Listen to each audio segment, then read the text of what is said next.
बिस्मिल्लाहिर्रहमानिर्रहीम। हमारा आज का जो टॉपिक है that is the gene therapy. Gene therapy क्या है? बेसिकली जो ह्यूमन जेनेटिक डिजीज़ हैं, ह्यूमन डिजीज़ की जो जेनेटिक बेसिस हैं, उसके हवाले से कुछ डिजीज़ ऐसी होती हैं जो मोनोजेनिक हैं, कुछ ऐसी हैं जो क्रोमोसोमल हैं, कुछ ऐसी हैं जो मल्टी फैक्टोरियल है, मीन मोनोजेनिक भी हैं और एनवायरमेंटल इन्फ्लुएंस भी है उसके ऊपर साथ।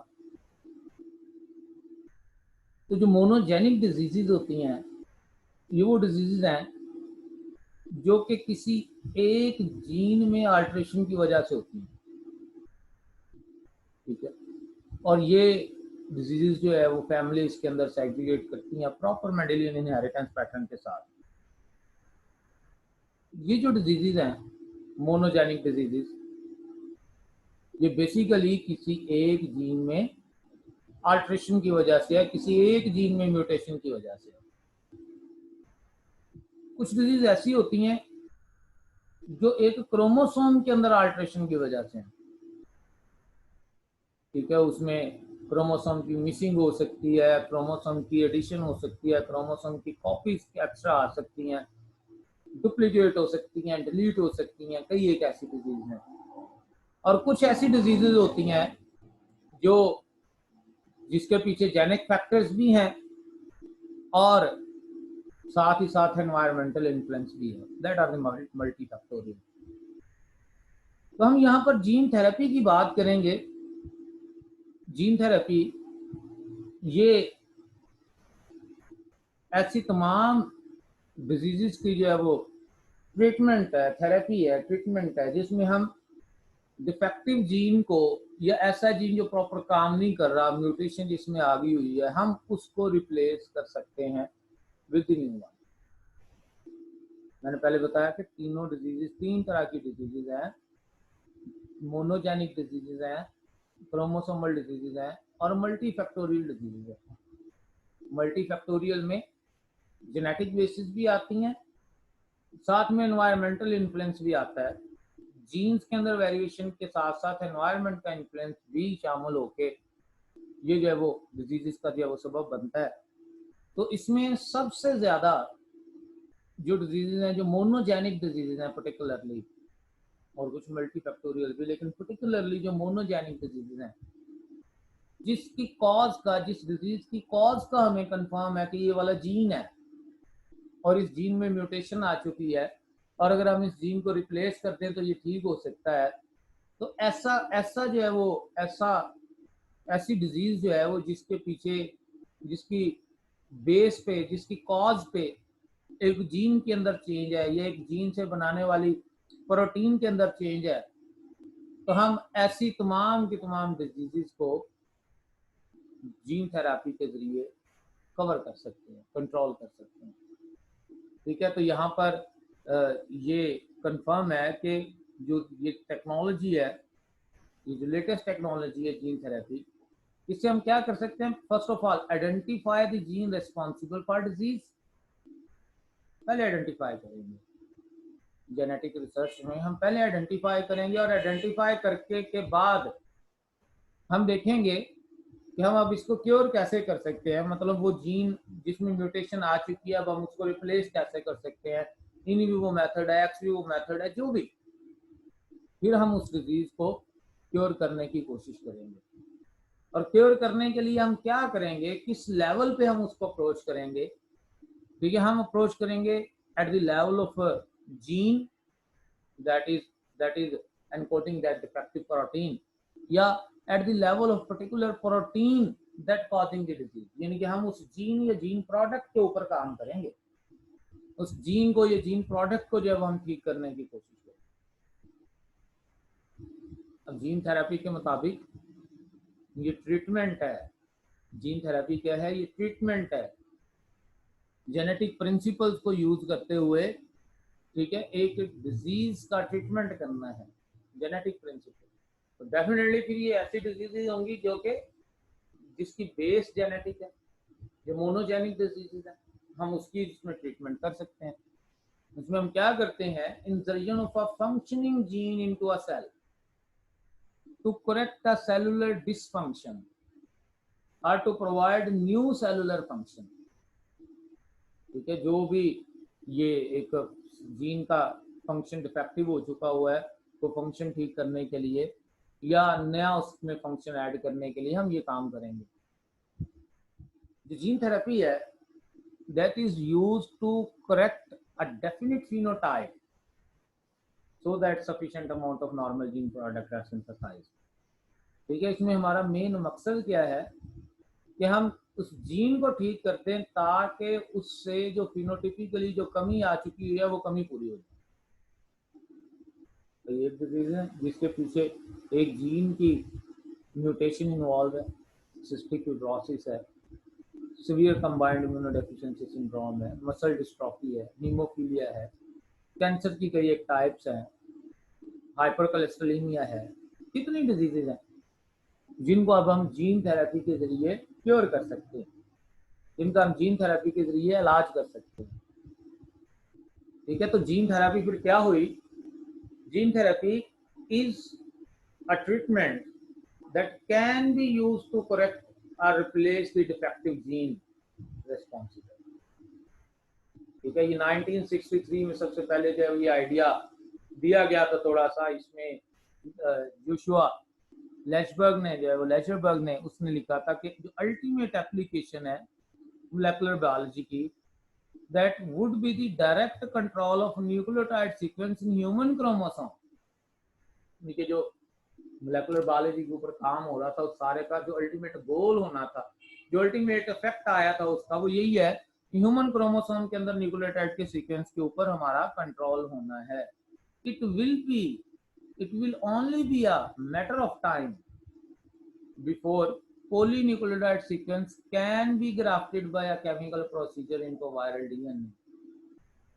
ये 1963 में सबसे पहले एक आइडिया था, एक ये जस्ट एक थ्योरेटिकल पॉइंट दिया गया था, आइडिया दिया गया था जिसके ऊपर काम होते हुए तो तकरीबन 30 साल बाद जो है, ठीक है, रोजनबर्ग ने 1990 में जीन ट्रांसफर का जो प्रिंसिपल है उसका पहला क्लिनिकल जो है वो उसकी स्टडी, उसका ट्रायल जो है वो उसने, ठीक है, उन्होंने रेट्रोवायरल वेक्टर को जो है वो यूज किया, ठीक है, to transfer the neomycin resistant marker gene into tumour infiltrating the lymphocyte.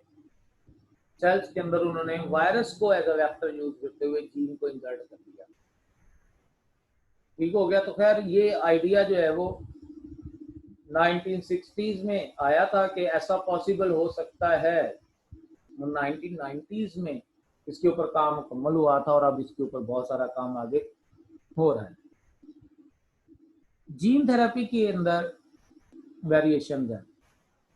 Gene therapy monogenic gene therapy हो सकती है, सुसाइड जीन थेरेपी हो सकती है, एंटीसेंस जीन थेरेपी हो सकती है। मोनोजेनिक जीन थेरेपी क्या है कि किसी एक जीन की वजह से जो प्रोटीन कोड हो रही होती है उस प्रोटीन को ठीक करने के लिए, उस जीन को ठीक करने के लिए जीन थेरेपी यूज की थी। सिस्टिक फिब्रोसिस है, मस्कुलर डिस्ट्रॉफी है, सिकल सेल डिजीज है, हीमोफीलिया है, SCID है, इसमें सब एक एक जीन की कमी की वजह से वो एक एक प्रोटीन नहीं बन पा रही और उसके रेस्पॉन्स में सारा जो है वो आगे डिजीज हो रही है और उसका ट्रीटमेंट किया जा रहा है। सुसाइडल जीन थेरेपी में क्या किए जाते हैं कि हम सुसाइड जीन इंसर्ट कर देते हैं टारगेटेड कैंसर सेल के अंदर ताकि वो अपनी डिस्ट्रक्शन करवा ले। जो ट्यूमर सेल्स हैं ये उनको मारना है, ठीक है, ये ऐसी जीन थेरेपी है जिसमें हम वो सेल्स जिनको ट्यूमर मतलब ट्यूमर सेल्स जो हैं वो उनको हम डिस्ट्रक्ट कर रहे हैं, उनको हम खत्म कर रहे हैं। और तीसरी एंटीसेंस जीन थेरेपी है जो प्रोवाइड करती है single standard gene in an antisense orientation to block the production of harmful proteins। इसका जो मेन काम है, ठीक है, ये क्या है कि ये हार्मफुल प्रोटीन्स की प्रोडक्शन को ब्लॉक करने के लिए हम एंटीसेंस जो है जीन एंटर करते हैं, सिंगल स्टैंडर्ड जो है वो जीन जो है वो यहाँ पर हम यूज करते हैं। ठीक है, तो जीन थेरेपी की मुख्तलिफ टाइप्स हैं, कौन कौन की हम वन बाय वन जब इसमें डिस्कस करते हैं। जीन थेरेपी की दो टाइप्स हैं, दो category, x Vivo and in vivo. X vivo gene therapy, that means exterior gene replace हो रहे हैं आउटसाइड दी बॉडी, सेल्स को बॉडी से बाहर निकाला जाएगा, वहां उनके अंदर जो है वो हेल्दी जीन इम्प्लांट किए जाएंगे, फिर उन सेल्स को दोबारा जिस्म में दाखिल किया जाएगा। और ये सेल्स हम कहाँ से लेंगे? ये सेल्स जो है वो हम किसी भी पेशेंट के ब्लड से, बोन मैरो से लेंगे, उसको ग्रो करवाएंगे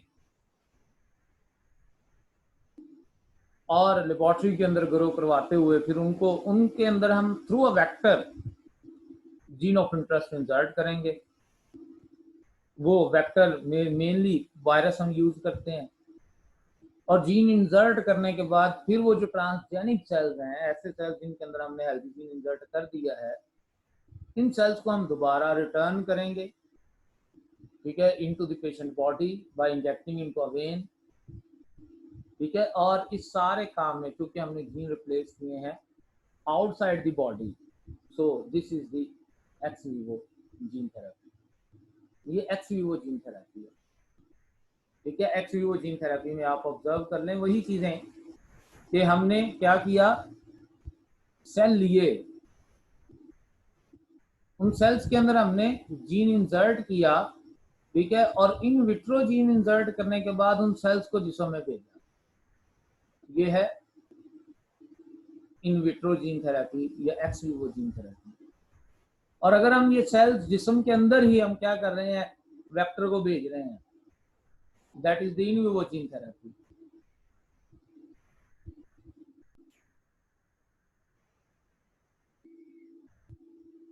जो इन विवो जीन थेरेपी है, इन विवो जीन थेरेपी में inside the body gene insert किया जाता है, इंटीरियर जीन ट्रांसफर किए जाते हैं into the tissues of the patient via vector, जो कि वायरस भी हो सकते हैं जिनमें डिजायर्ड जीन मौजूद होगा, और वो वायरस यूजुअली मॉडिफाइड होते हैं कि वो खुद कोई डिजीज ना कॉज कर सके। ये ना हो कि हम वो उसको एज अ वेक्टर यूज करें और वो खुद भी डिजीज कॉज कर दें, ठीक है। तो जो इसमें वायरल वेक्टर्स यूज करते हुए हम जीन इंसर्ट करते हैं इनटू द बॉडी, तो बॉडी के सेल्स के अंदर ये जीन जाके जेनेटिक इंफॉर्मेशन जो हमने फॉरन ट्रांसफर की होती है, ये जाके ये सेल्स के जेनेटिक मेकअप को इम्प्रूव करते हैं, और फिर जब ये सेल रेप्लिकेट होते हैं तो डेफिनेटली रेप्लिकेट होने से फिर नई प्रोटीन्स बनेंगी, और वो जो डिफेक्टिव प्रोटीन्स हैं उसकी जगह पर वो नई प्रोटीन्स इफेक्टिवनेस जो है वो शो कर रही है। तो अब यहाँ पर देख लें वही डायग्रामेटिकली कि हमने पेशेंट के सेल लिए हैं, ठीक है, उनके अंदर हमने जीन ट्रांसफर किया है, सेल्स को मॉडिफाई किया है, मॉडिफाई करके उनको दोबारा जिस्म में दाखिल किया है, that is the x Vivo. और अगर हमने जीन ही डायरेक्ट एंटर कर दिया है, that is the in vivo. तो that is difference between the in vivo and ex vivo gene therapy. कुछ डिजीजेस के लिए हम इन वीवो मेथड यूज करते हैं और कुछ डिजीजेस के लिए हम एक्स वीवो मेथड जो है वो यूज करते हैं। लेकिन एक चीज कंफर्म है कि सेल्स के अंदर हमने जीन्स को इंसर्ट करने के लिए वेक्टर को यूज करना है, ठीक है। जीन थेरेपी में जो हमारी अप्रोचेज होती हैं वो ये कि पहले नंबर पर तो जो म्यूटेंट जीन है उसको हेल्दी जीन से रिप्लेस करें, वो जो म्यूटेंट जीन है जो प्रॉपर फंक्शन नहीं कर रहा वो इनएक्टिवेट हो जाएगा या वो नॉकआउट हो जाएगा, और उसकी जगह हमने जो नया जीन दाखिल किया होगा वो फाइट करेगा उस डिजीज के अगेंस्ट, वो अपनी प्रोडक्ट्स बनाते हुए करेगा काम। यहाँ पर भी हम दो तरह के वेक्टर यूज करते हैं, एक तो वायरल वेक्टर है that cause the transduction, lambda phage use करें, रेट्रोवायरस यूज करें, जो भी, और कुछ नॉन वायरल फैक्टर्स जो हैं, ठीक है, नॉन वायरल फैक्टर्स भी जो हैं दैट इज लिपोसोम्स एक्सेट्रा, वो ट्रांसफेक्शन का सबब बनते हैं, वो भी अब जीन ऑफ इंटरेस्ट को एंटर कर सकते हैं इनटू द बॉडी। तो इन वेक्टर्स को यूज करते हुए हमारा काम मकसद असल जीन्स के अंदर हेल्दी जीन्स को जो है वो दाखिल करना। जो नॉन वायरल वेक्टर्स है वो लिपोफैक्शंस हो सकते हैं, वो नेकेड प्लाज्मिड डीएनए होते हैं, या हम जीन गन के जरिए उनको जो है वो डायरेक्ट जीन्स को इंसर्ट कर सकते हैं। वायरल वेक्टर में हम जो है वो retroviruses, adeno viruses, adeno associate viruses, lenti viruses, herpes viruses, जो मुख्तलिफ तरह के वायरसेस जो है वो यूज कर सकते हैं। पहले हम बात कर लेते हैं कि हम वायरसेस को अगर एज अ वेक्टर यूज करते हैं तो कौन कौन से वायरसेस यूज करेंगे। एडिनो वायरसेस यूज कर लेंगे, हर्पीज सिंप्लेक्स वायरसेस यूज कर सकते हैं, लेंटी वायरसेस यूज कर सकते हैं, ये जीनस है रेट्रोवायरिडी की, और रेट्रोवायरसेस जो है वो यूज कर सकते हैं। लेकिन जब हम वायरसेस को एज अ वेक्टर यूज करते हैं तो उसके कुछ रिस्क हैं। हमने ये viruses as a vector use किए, ठीक है, लेकिन इसके कुछ रिस्क हैं। क्या? कि ये नॉर्मल सेल्स को, हेल्दी सेल्स को इन्फेक्ट भी कर सकते हैं वायरसेस। रॉन्ग लोकेशन में भी डीएनए को इंसर्ट किया जा सकता है, ठीक है। पेशेंट के प्रोडक्टिव सेल्स के अंदर भी अनइंटेंशनली डीएनए ये इंट्रोड्यूस हो सकता है, और अगर जर्म सेल्स के अंदर म्यूटेशन आ जाएंगी तो वो तो अगली नस्ल को भी नुकसान करेंगे, ठीक है। जीन ओवर एक्सप्रेस भी हो सकते हैं जिसकी वजह से हार्मफुल इफेक्ट्स आएंगे, ठीक है। वायरल वेक्टर जो है वो इम्यून रिएक्शन का सबब बन सकता है, हमारी इम्यूनिटी उसके अगेंस्ट जब वो काम करेगी, और वायरस जो है वो ट्रांसमिट हो सकता है एक पेशेंट से, इंडिविजुअल से एनवायरनमेंट में और दूसरे इंडिविजुअल में। तो ये रिस्क है वायरल वेक्टर को यूज करते हुए। लिहाजा वायरल वेक्टर की बजाय हमें कोई और वेक्टर भी यूज कर लेना चाहिए। वो और वेक्टर क्या है? वो लिपोसोम्स वगैरह जो है वो होंगे। अब वेक्टर कोई भी है, वायरल या नॉन वायरल, ये करता क्या है? मेम्ब्रेन के साथ अटैच होकर अपने जीनोम को एंटर करता है। दो चीजें हैं, कुछ viral vector complete as a virus enter होते हैं सेल के अंदर, कुछ ऐसे हैं जो सिर्फ अपने जीनोम को एंटर करवाते हैं सेल के अंदर। अल्टीमेट यही है कि वो जो जब जीनोम, उसका जो जीन है, वायरल जीन्स, वो जब एंटर हो जाएंगे सेल्स में तो सेल्स के अंदर मिलके वो अपनी एक्सप्रेशन करेंगे और वो प्रोडक्ट्स बनाएंगे।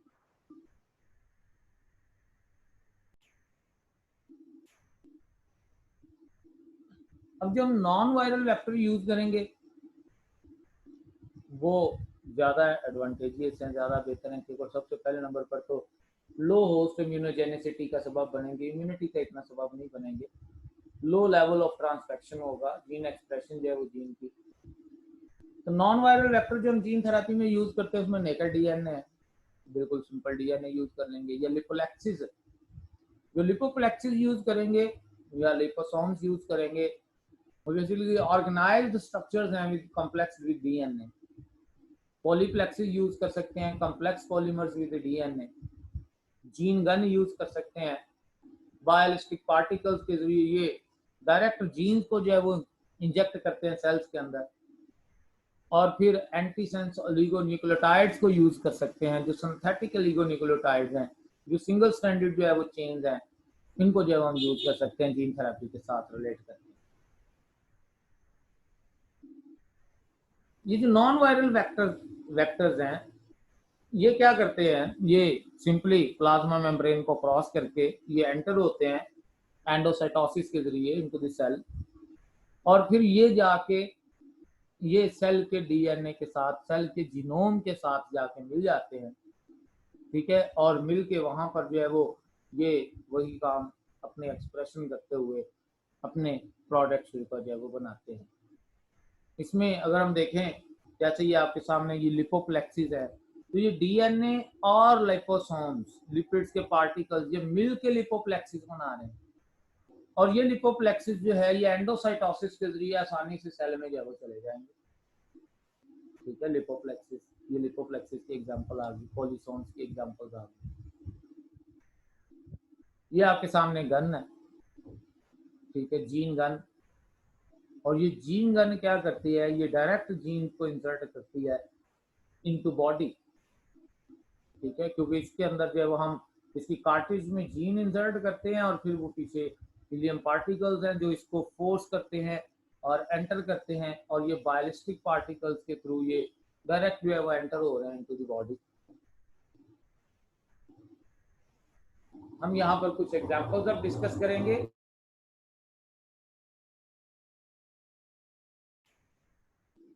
हम यहाँ पर एग्जांपल्स डिस्कस करेंगे कुछ जीन थेरेपी की। सबसे पहले हम यहाँ पर बात करने लगे हैं सीवियर कंबाइंड इम्यूनोडेफिशिएंसी सिंड्रोम की। ये SCID क्या है? ये एक प्राइमरी इम्यून डेफिशिएंसी है। बेसिकली ये बी लिम्फोसाइट और टी लिम्फोसाइट मैच्योर नहीं हो पाते क्योंकि क्रोमोसोम नंबर 22 के ऊपर एक जो है वो जीन मौजूद है, ठीक है।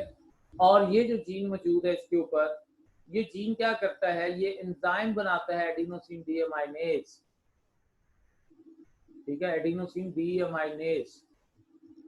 ये डिजीज सिर्फ बॉयज को जो है वो अफेक्ट कर रही है, इसलिए इसकी जो इनहेरिटेंस है वो एक्स लिंक्ड इनहेरिटेंस की तरह है, एक्स लिंक्ड रिसेसिव एलील्स की तरह ये इनहेरिट हो रही है। वैसे ये क्रोमोसोम नंबर 22 के ऊपर इसके जीन, ये जो ADA एंजाइम है that cause the maturation of the B lymphocyte and T lymphocyte, जब ये एंजाइम ही नहीं होगा, ठीक है, तो इससे क्या होगा, फिर बी लिम्फोसाइट और टी लिम्फोसाइट मैच्योर नहीं हो पाएंगे। जब वो मैच्योर नहीं हो पाएंगे तो इम्यूनिटी की डेफिशिएंसी रहेगी, immuno deficiency, severe combined immuno deficiency syndrome. उसकी वजह से कई एक डिसऑर्डर्स हो सकते हैं जब इम्यूनिटी नहीं होती। तो सबसे पहले डॉक्टर डब्ल्यू फ्रेंच एंडरसन ने 1990 में एक SCID गर्ल को जो है वो ट्रीट किया था, ठीक है। अब उसके बाद फर्दर जो है वो काम होता गया और इसमें जो कंफर्मेशन हुई वो यही थी कि मिसिंग ऑफ एन एंजाइम थी। और ये एंजाइम क्यों नहीं बन रहा? क्योंकि ये जनरेट नहीं हो रहा फंक्शनल जीन्स के ना होने की वजह से। तो अब हम इसमें फिर क्या करते हैं कि normal SCID, normal ADA enzyme बनाने वाला जो जीन है उसको हम इंसर्ट करते हैं बोन मैरो सेल्स के अंदर एक्स वीवो जीन थेरापी के मेथड से। और फिर जब हम इन सेल्स को जिस्म में दाखिल करते हैं, ये जाके जो है वो ADA एंजाइम बनाएंगे और ADA एंजाइम जो है वो लिम्फोसाइट को मैच्योर करवाते हुए प्रॉपर इम्यूनिटी बनवाएगा। इस तरह से एक और डिजीज है that is ornithine transcarbamylase deficiency. Ornithine transcarbamylase deficiency most common ये यूरिया साइकिल का डिसऑर्डर है। ये भी एक्स लिंक्ड रिसेसिव मैनर में जो है वो ये भी ट्रांसमिट हो रही होती है। इसमें जो इंडिविजुअल है वो सीवियरली इन्फेक्टेड इंडिविजुअल्स, उनके अंदर अमोनिया कंसंट्रेशन इंक्रीज हो जाती है। और इसकी वजह क्या है? इसकी वजह उस एंजाइम की कमी है, ऑर्निथीन ट्रांस कार्बामाइलेज एंजाइम की जो है वो कमी है, ठीक है, जिसकी वजह से ये यूरिया साइकिल आगे रन होना था।